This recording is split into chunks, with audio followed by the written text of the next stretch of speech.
It was an eye-opening experience for sure.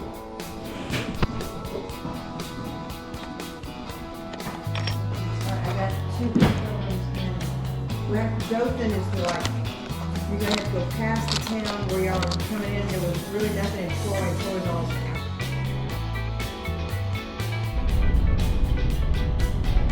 I'm still hooked up.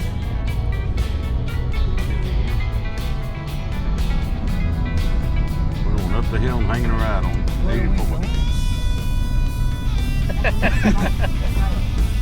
Freaking downtown, get no shit, Tom. It's on fire. Can you cut that? They probably. Can you cut that out? I mean, right across the town. Yeah, but I mean, no, I'm good. Good job. Yeah. I can't. Here's the airport. We could have flown in. Look at that. We could have Jerry Jones did. Look at these guys. They're hovering over my water. Check them God. out. Get a video of They're that. practicing.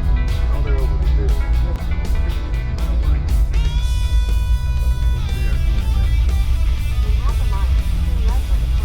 Been a long 20 minutes.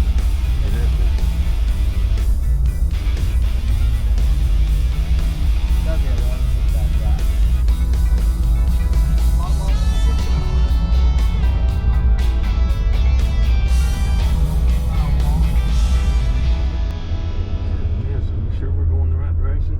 Did you check this thing? Yeah, no, Ken Lane. We are on It's Ken on Lane? Ken Lane's where Is that where he lives? Yep. Hang a look.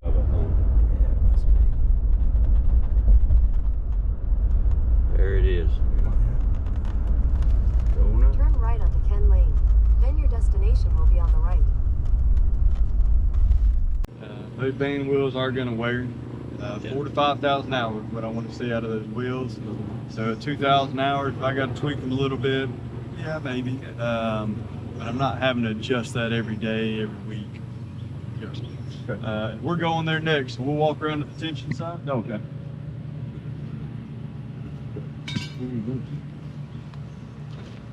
I was doing my segue for you, so we, you know. This is really impressive right here. Yeah. So we're loosening tension on the blade. It's on a jack that comes down.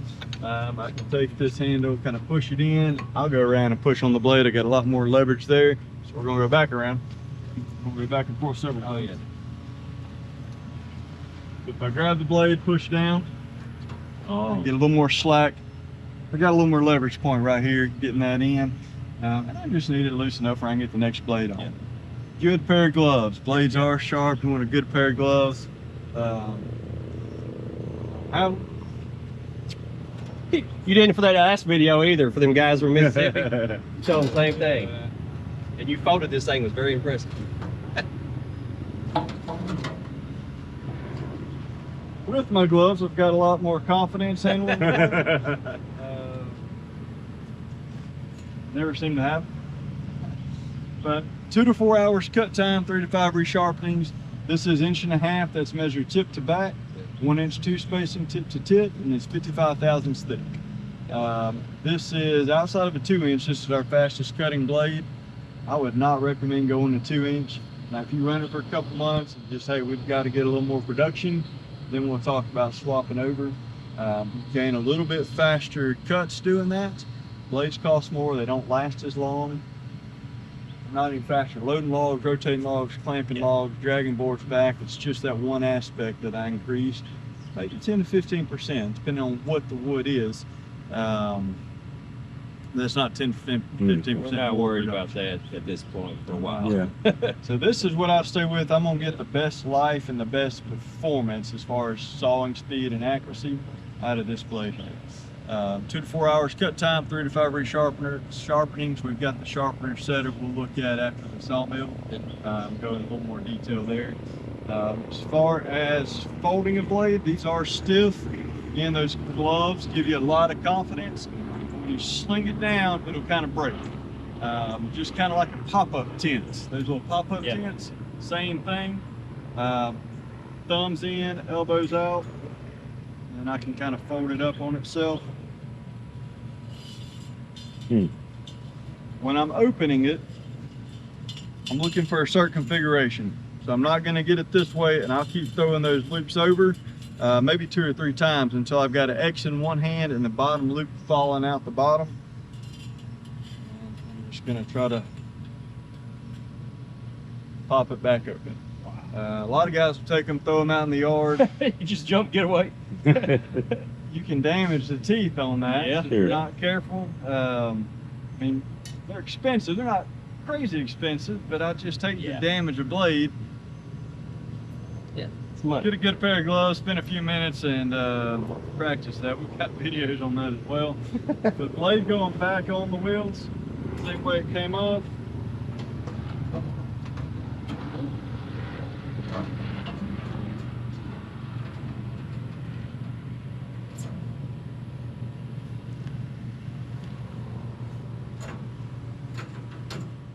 Going to end up in the same spot.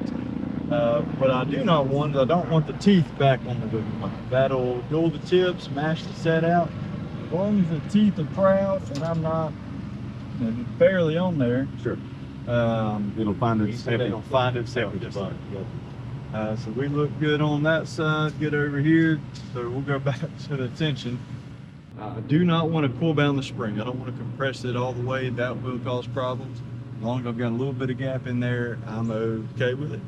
When you take a resharpened blade versus a new one out of the box, and I've just been resharpened 4 or 5 times. It's on his last legs. When those blades stretch, not stretching like this so much as they are this way.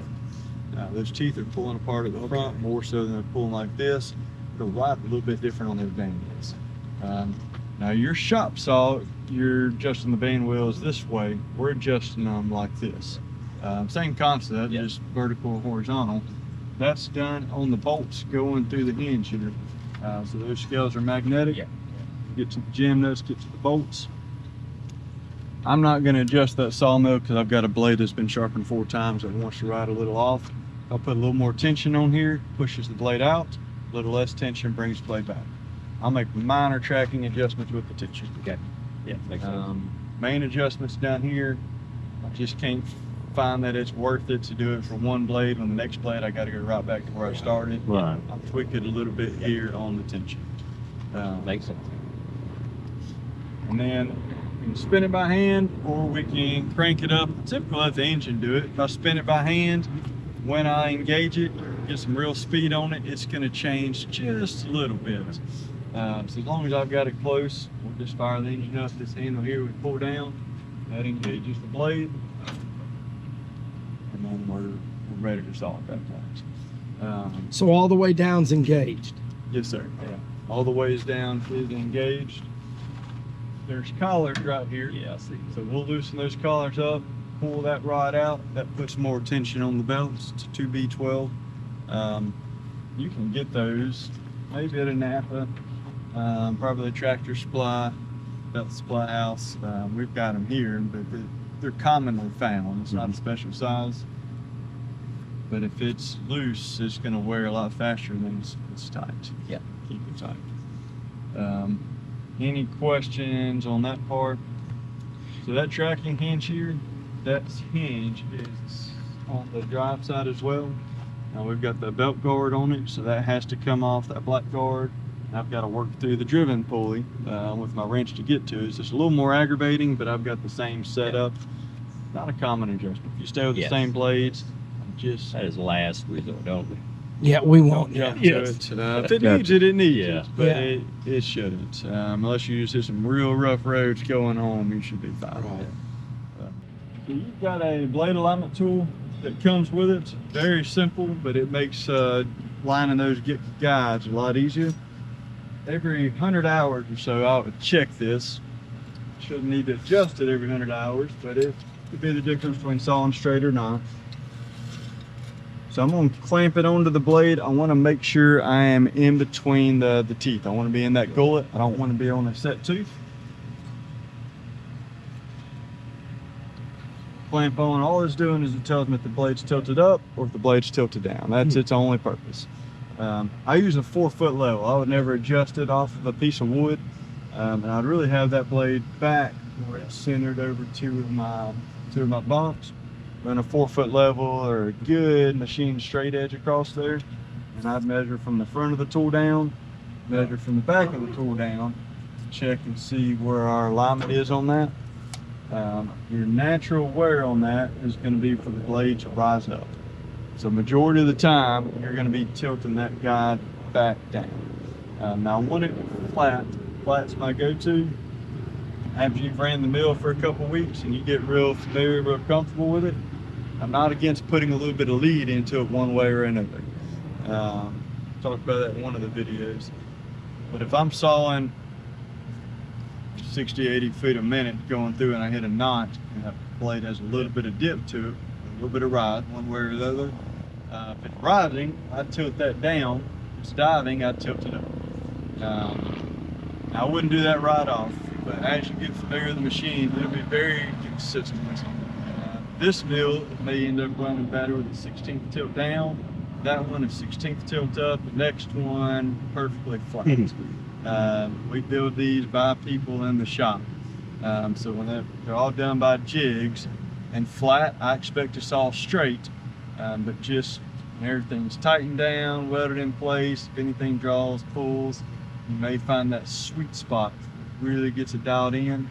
On the smaller horsepower machines, you can never get to the point where you'd see that difference. We've got a big blade, we've got a lot of horsepower, push it hard. So you may get to the point where it makes sense to put a little bit of lead in it. It just depends on how fast you're sawing, how hard you're pushing it, before that becomes an issue. But flat is the go-to, and you'll find just what works best for you from there. Adjustment on that, you've got a key that runs back. There's 4 square head bolts going around. They're pinching on that key. We'll loosen one up on the side to release pressure, and then work the top and the bottom. So if that blade is rising down, I'm gonna loosen the top, tighten the bottom bolt, and that's gonna nose it back down. Once I get that set, take our tool, bring it to the other guy, check it, looking for the same results. I want to be check them independently, and I'm wanting to end up with the same alignment. If you pitch more, you won't pitch still. Yeah. Maybe a little bit. So if I adjust this one a 1/4 inch, that one may move to 16. Yeah. Maybe more, maybe less, depending on how battered off it is. But I want to end up with the same alignment on each guide. I am checking them independently. But as the square head bolts on the back, it will make that adjustment more so than anything else on the machine. Every 100 hours I check it.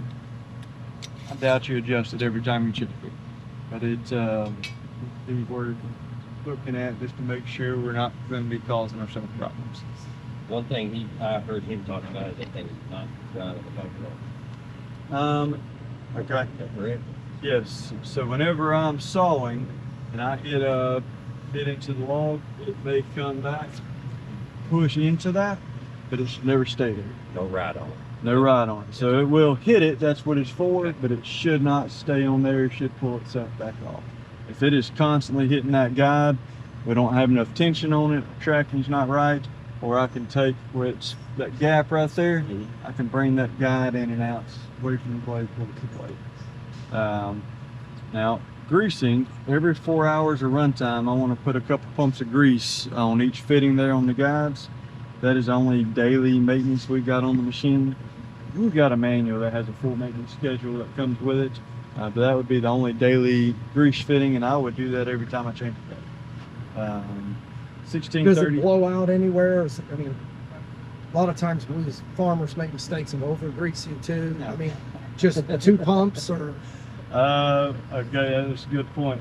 So there's 2 bearings in there, 1638 bearings. The inner shields have been removed. So it's got outer shield, metal shields on it. The inner ones have been removed. You can make a mess and not hurt it. I'm gonna hold 2 of grease in there. It's gonna end up on the ground. It will not hurt the bear. Hint, just a couple of pumps. 1 or 2 pumps. Yeah. I'm more about flushing any kind of debris out of there than I am maintaining the bearings. Right. They're in a very rough environment. They're spinning fast. They're gonna get hot. There's sawdust flying around. I want to flush any debris out of there. That's why I want to grease it so often. Now, while we're talking about, since you brought that up, you've got the drive bearing assembly. This unit here, that will get hot to the touch. Tapered roller bearings inside of there, pressed onto that shaft and the housing, and then it's got seals on it. I've got about 2 tubes of grease inside that housing. If you over grease that one, you're gonna cause a lot of problems. And it'll be in the book, obviously. What is this a valve that you just pump it to, or is it? Do we ever have to change that ourselves? Or? You did 1 pump every 1,000 hours. Wow. Wow. Okay. That's Pretty much all So of we're it. not gonna have to worry. It's about it. sealed. I would rather you never grease it than over grease it. Okay. That's gonna be very similar to the axle on your truck. Right. And it's just very rarely do I need to grease Sealed it. system. So, Right. now, if you start to see grease come out, so through this guard right here, you can kind of look back there and I can see where that seal is. If grease is oozing out of there, I can put a little more in. As it breaks down, it'll get watery, it'll run out. If I see that, I can put more in it. But if I'm not seeing that, there's not a whole lot of room. You've got a little bit of gap in there just for expansion.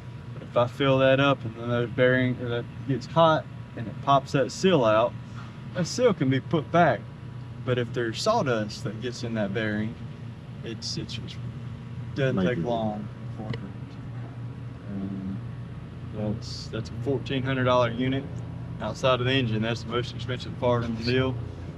Be careful. We're not even going to look at it. Don't even look at the reservoir. I'm on handwrite notes in the manual. I don't like what it says. It's not quite accurate. Okay. Handwrite notes. But stay away from that one. Everything else, if you ever grease it, not the end of the world. That one can cause you problems. Grease these every 4 hours. 4 hours. So we got the blade alignment tool that clamps on in between the teeth on the gullet. Square head bolts, that is your tilt adjustment. Side to side's not that critical. I want to eyeball it, I want to look at it. I want that back flange parallel to the back of the blade. If anything, a little bit open to the infeed side, but basically parallel, and I'm eyeballing. If it looks happy, I'm happy with it. Top to bottom, measure it. The better I measure, the better it's going to cut. Vertical adjustment is done on the gem nut. So you've got a bolt top and the bottom through here. That block is not threaded. So if I loosen gem nut top and bottom, that block slides up and down on the bolt. Jam nut top, bottom, that sandwich it, that's what holds it in place is the pressure.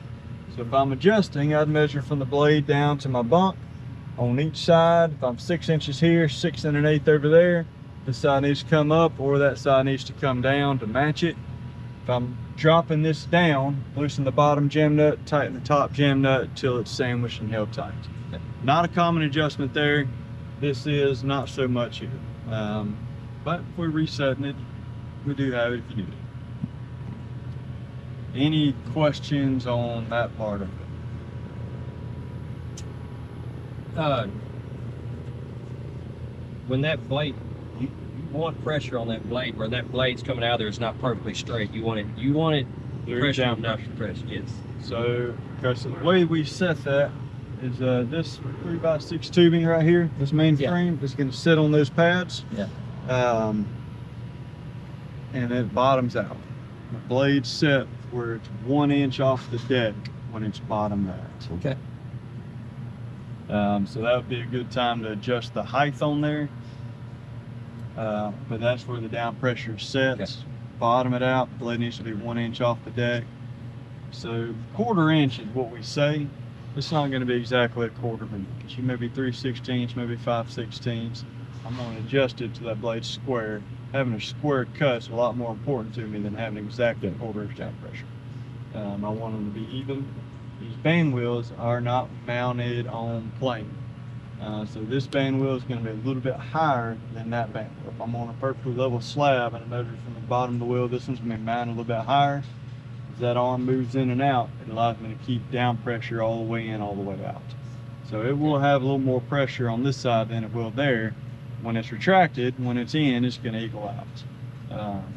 But that is by design. All right.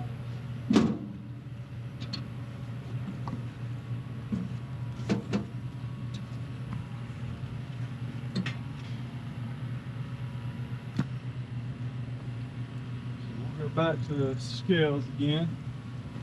You've got the computer on here. We'll spend some time on it. But you've got your scales. They are magnetic, so you can pull these off, readjust them. But a 1 inch, 4/4, 5/4, and a 6/4. That's what comes with it. 1 inch is a true rule. So that's going to match my tape measure. It does not account for the kerf of the blade.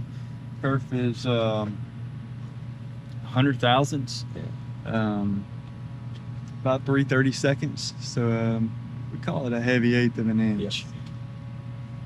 So if I'm cutting at 14 inches, I'm gonna be left with 14 inches of wood on the deck. If I drop it down to 13, that's a heavy 7/8 thick board. 4/4 line to line, that's cutting 1 1/8. 5/4 cutting 1 3/8. 6/4 cutting 1 5/8. All this is in the manual, but that gives you 1/8 of an inch for shrinkage. That's traditional hardwood scales. When you go to box store, there is, but nobody knows what it is. That's the standard. I would be very clear if you're custom sawing, especially if they're bringing you logs. Can't fix it once it's cut. Yep. Yeah. Find grandma's cherry tree out of her front yard. Somebody wants to cut up, and you cut it wrong, and they're attached to it like it would be a puppy. Then you just meet the county. Any questions on those scales? No. So we'll go back and look at the computer here.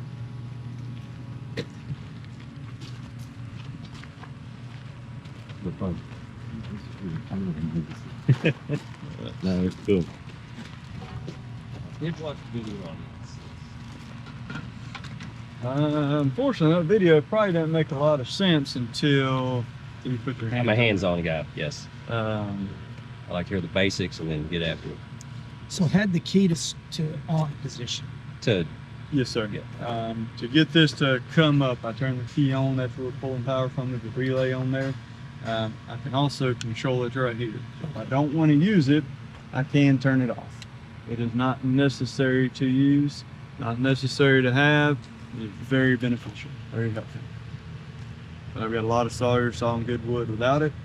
If I'm sawing, I want the computer on. It's just helpful. Mr. Tim, if you put it on there, he may start with it, and he'll forget he's using it and just start sight sawing. It's just the way he's done it forever. But you've got 9 presets. Preset 1 through 5, those are board settings. Preset 6 through 9, those are cant settings. Board setting is I'm gonna tell it where to start, and it's gonna repeat those cuts all the way down.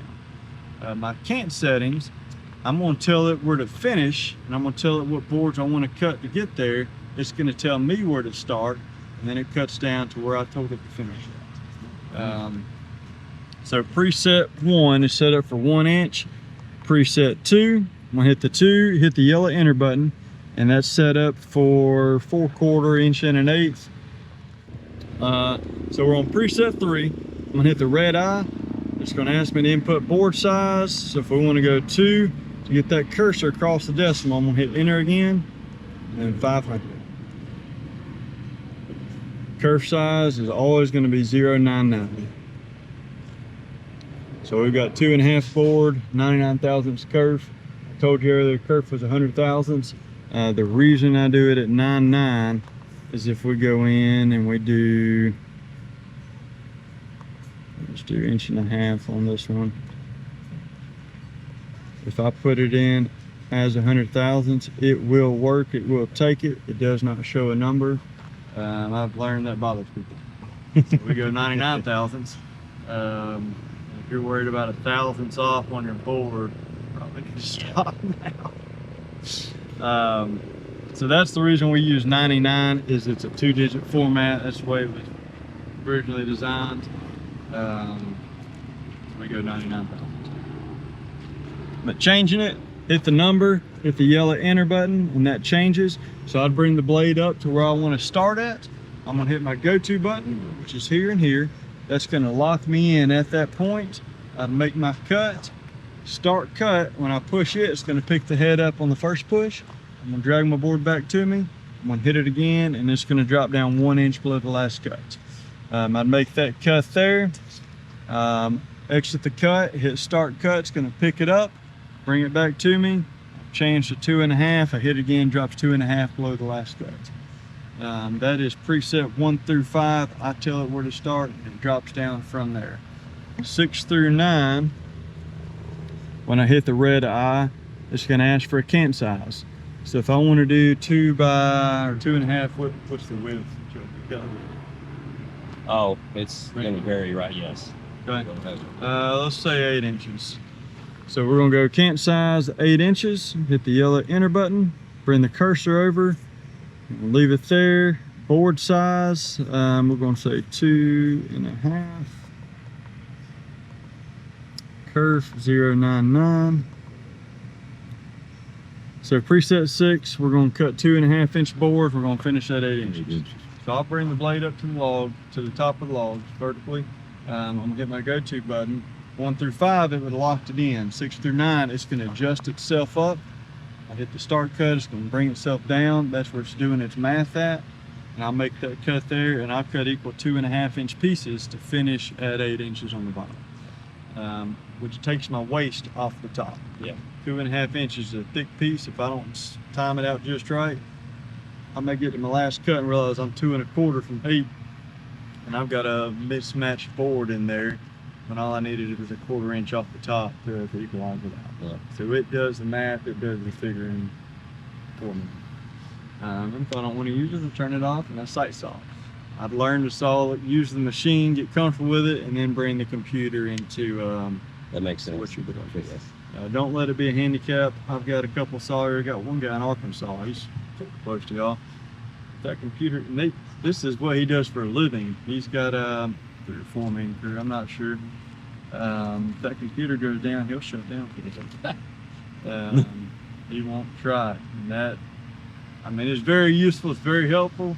I would not rely on it completely. Yeah. What problems do you normally have? Is there anything we have to do, or is there maintenance on this stuff?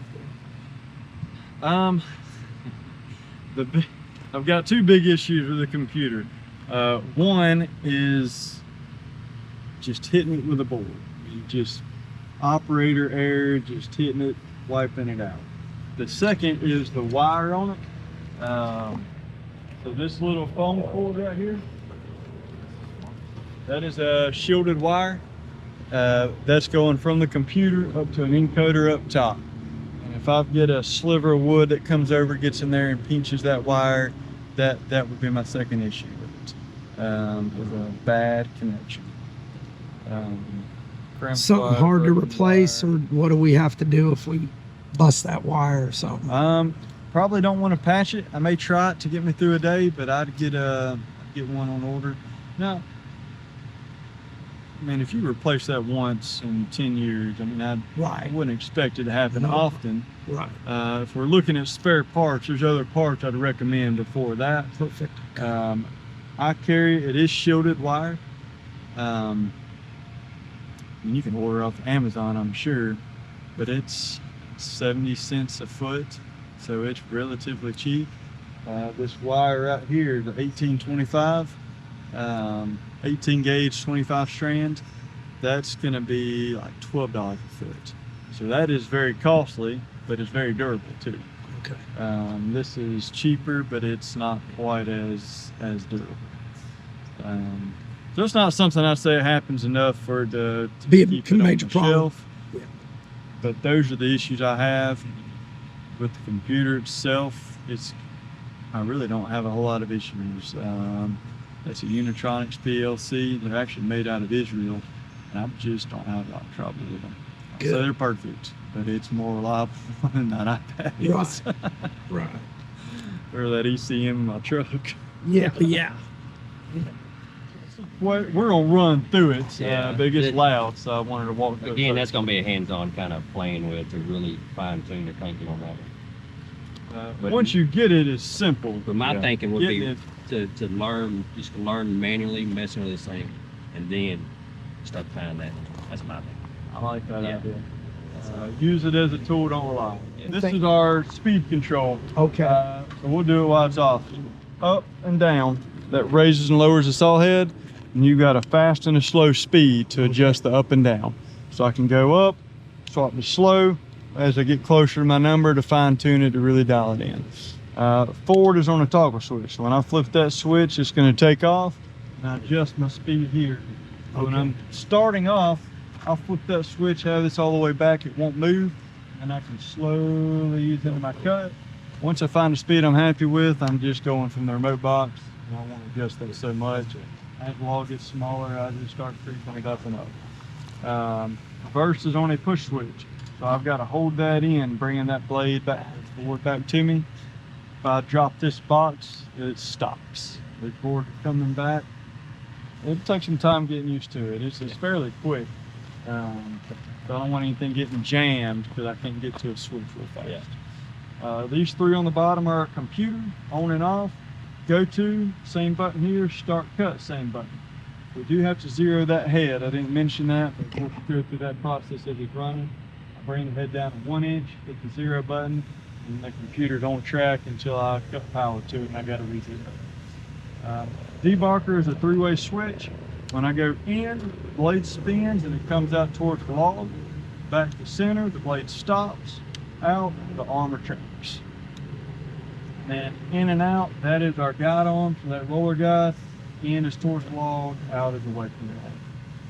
So that is all of our head control. Control here. I don't mess with the needle valve so much.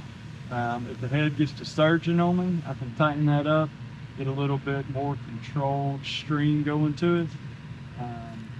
More of an issue on the smaller mills than the bigger one. I've got enough weight, there's not much fun. On your swing arm, it swings in and out. When you're operating, I like to bring it back here. That bolt here, I can loosen that, and this arm will pivot inside the receiver. So I can swing that around, so it's right here for me. This is how I need it to travel. And when you go swinging that around, you'll probably need to cut that first zip tie there as well to get the hoses to cooperate. It's stiff.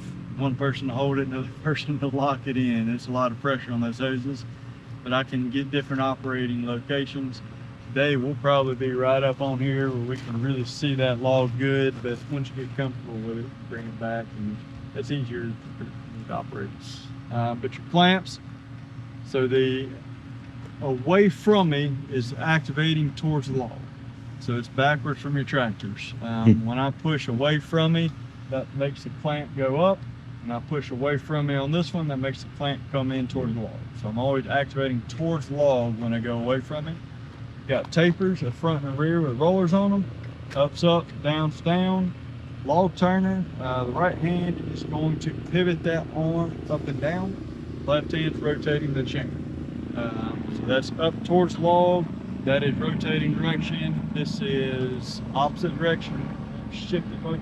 Won't rotate it both ways, but I can shift it back, square it up.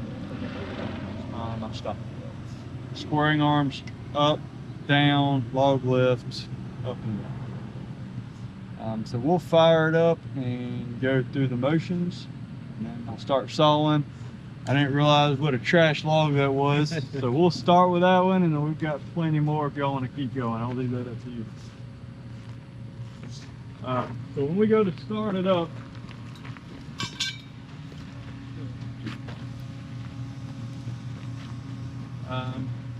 let's start from the beginning. So I want to make sure my tension is set. That little indicator that is that's touching the wire. Drip system, I'll get to this one on the back side, get that going. I got a drop or so a second, a little bit more than that on the drip system. So I'm set there. Turn the key on, and it's got a 7 or 8 second boot up. That's your preheat, glue plugs, boot up cycle. It takes a minute. On your screens, you got little arrow keys on the bottom, so I can cycle through, look for my information. If there's any codes, that'll pop up there. I can swap views on it, and if I really need to get in and change something, it is password protected, so you're not going to get in there accidentally and mess something up. If you need the password, you can write it down as 2311. So I can go in, I can change. That is preset by Yanmar. They came out here and did 2 weeks of testing, non-stop, had all their sensors on it, and they preset it how they want it before we get to it. When we get that engine, we're running battery cables, we hook up the throttle to the remote and run fuel lines, and they have done everything else for us. And that's how they wanted it done for their warranty process. Most aggravating thing we've ever gone through. I have hardly any issues, so it's been well worth it at this point. Want to get it running, I'm gonna fire it up.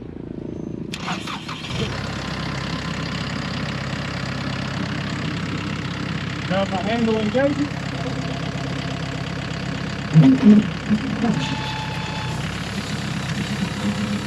Slow and easy, let the blade line up where it needs to be. Pull it on down, lock it over, then we'll go back to the controller.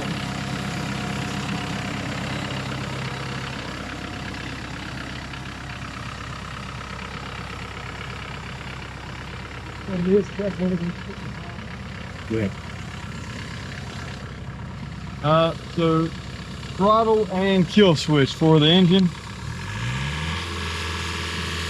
First coming back to me. When I'm pulling the board coming back, it's fairly quick.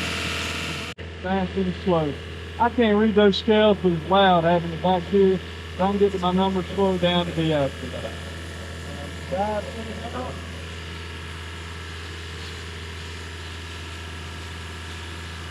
Real simple.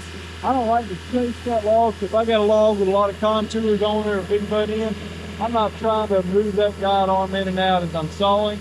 I want to set it to the watch point, know it's going to clear and go through it. If I miss it and I see it's about to hit, get it out of the way. I'm not trying to get it in close to while it's sawing. I can saw straight with it all the way over. I can saw faster, closer together. So I can really start pushing it once I get down and squared up. I hit that arm going through that log too fast, while it's finished. I want to be clear on that and not try to ask you to mess up. Two ball through and we'll pull it back.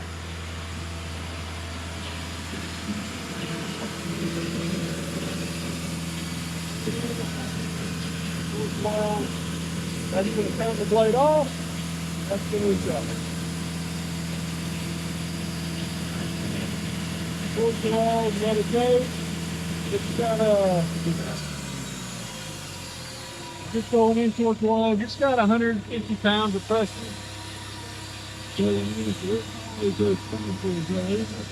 Coming back is 2,000 pounds of pressure.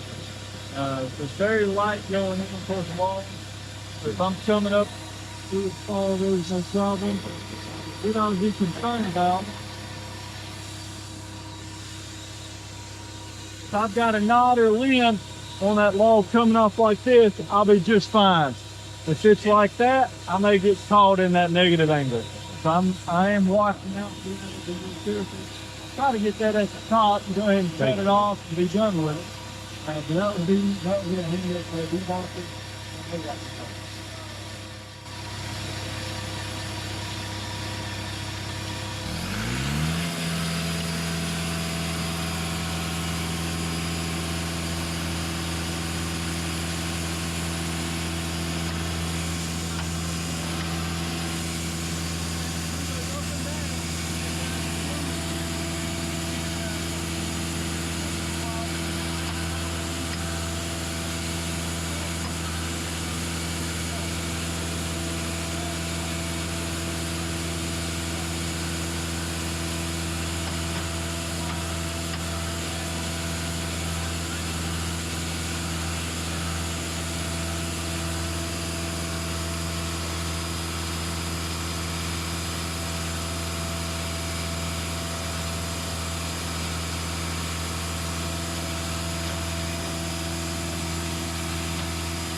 Cleaned up.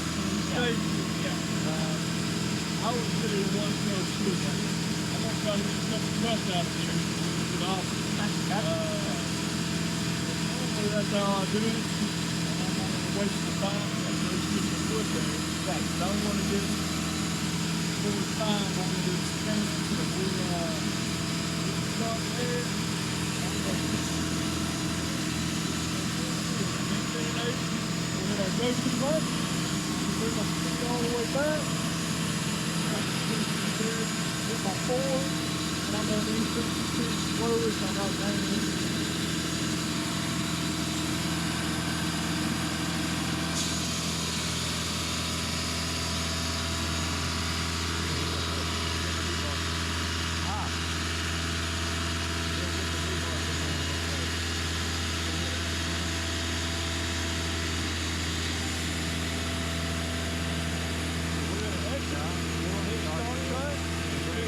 Drag it back. I'm gonna skip it. I'm gonna leave it up there. Come back. I'm gonna start back. Start back to the base, slow that back down. Then start to step.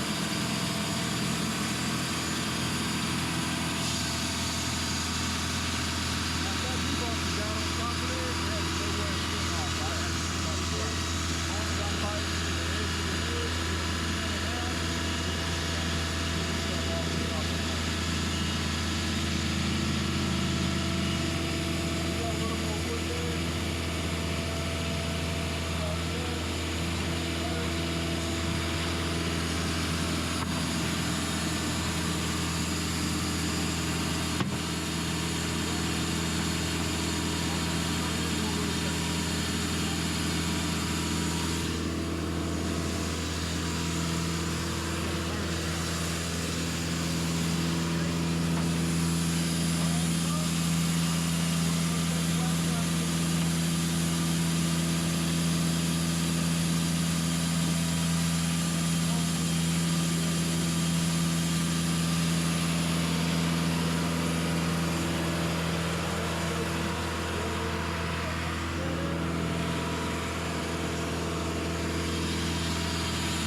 Boy, notice they like their great money. What? How fast you go? 6, 7? Yeah, you can see the big concrete. You and I got to talk about the species as well. See a lot of gumwood down there. He said that's junk. I like the cottonwood. Yeah. He said it's a real pretty wood.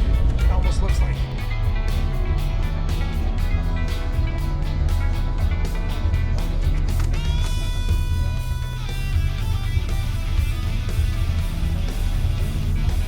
I'm telling you, I will turn this truck around and get some black fresh asphalt. I will go right back to that bushes, whatever. Bushes.